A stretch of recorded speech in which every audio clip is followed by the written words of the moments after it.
SOP yang lebih ketat termasuk mengadakan perlawanan secara berpusat, quarantine base. Keputusan untuk membuat rayuan kepada MKN itu diputuskan selepas mesyuarat khas ahli lembaga pengarah MFL hari ini. Penganjur saingan bola sepak di negara ini itu juga bersedia membuat perancangan khas berserta SOP yang lebih ketat termasuk mengadakan perlawanan secara berpusat iaitu quarantine base demi kempen Piala Malaysia dapat disambung kembali.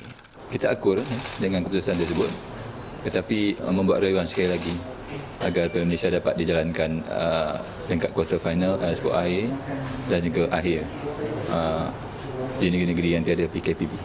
Sebagai contoh, pasukan-pasukan yang layak ke peringkat suku akhir akan bermain di sebuah negeri sehingga ke peringkat separuh akhir dan seterusnya ke perlawanan akhir. Pasukan-pasukan yang kalah pada perlawanan peringkat suku akhir dan separuh akhir akan meninggalkan negeri tersebut setelah tamat perlawanan.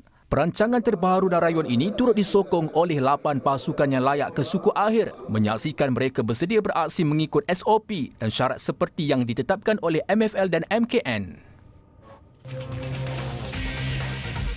Sementara itu, MFL turut menjelaskan butiran perancangan pertama yang sudah dikemukakan kepada MKN sebagai pengumuman PKPB pada Sabtu 7 November lalu. Presidennya Datuk Hamidin Mohamad Amin menerusi perbincangan dengan Menteri Belia dan Sukan Datuk Seri Rizal Merican Naina Merican membentangkan sambungan Piala Malaysia peringkat suku akhir, separuh dan perlawanan akhir tetap boleh diadakan di Stadium Sultan Muhammad ke-4 Kota Baru dan Stadium Darul Makmur Kuantan yang kedua-dua negeri tersebut dikecualikan daripada PKPB. Inilah satu-satunya jalan yang difikirkan tinggal untuk menyelamatkan industri bola sepak negara secara keseluruhan, memandangkan semua pasukan bakal terkesan terutamanya dari segi komitmen penajaan yang telah dimeterai dan ditandatangani.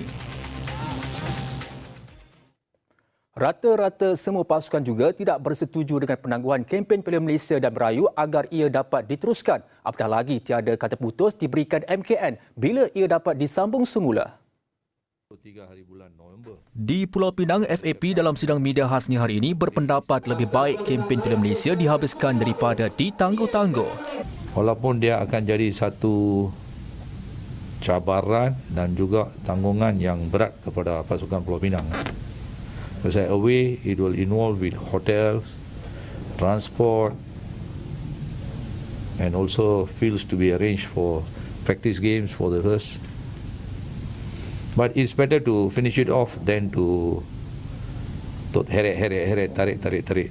Pengurusan juga sudah memberikan penyambungan kontrak jangka pendek sehingga 23 November kepada pemain, sekaligus meletakkan mereka dalam keadaan sukar sekiranya status pertandingan terus berubah.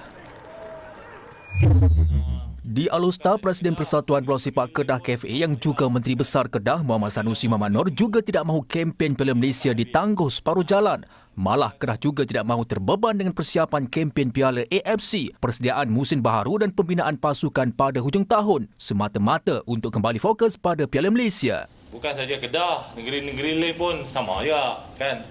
Lagi lama kita tunggu, lagi lambat habis. Kita agak terkekang dengan persiapan untuk musim depan. Jadi kalau cepat habis lagi bagus. Kita harap FAM lah tolong kemukakan perkara ini kepada kerajaan persekutuan untuk membolehkan Piala Malaysia ini dapat dilangsungkan. Kalau tak boleh main di Kedah, main di Pahang, negeri itu hijau, ataupun di Kelantan atau di Perlis. Pilawan di sana. Kalau di Pamor lah.